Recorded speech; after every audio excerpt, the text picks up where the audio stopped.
So I think it's actually interesting because I feel like there's almost a misnomer in the question. Because on one hand, there's a common phrase that, comparison is a thief of joy. And there's truth to that. Obviously, if you're constantly comparing yourself to, celebrities and athletes and Mhm. basketball players and things like that, well, yeah, that's going to be extremely ego deflating because it's like when you see something and it's almost, if not impossible to get to, it doesn't motivate you because you feel like I'm never going to be able to get there. Right. Right. So that's often where people are talking about comparison.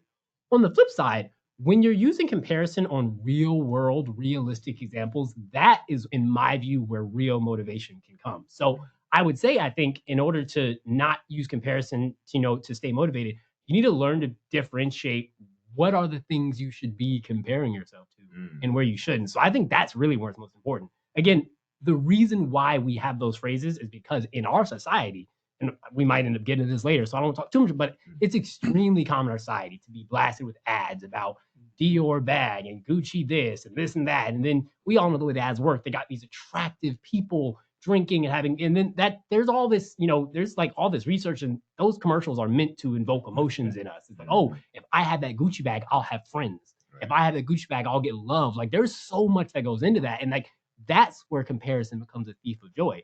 Mhm. Versus if you're comparing yourself like, hey, I'm 22, I graduated, and you're comparing yourself like, okay, I want to have a job out of college making $45,000 with a good salary and internship lined up to better myself. That is a great comparison. It's like, Yes. hey, I can get there.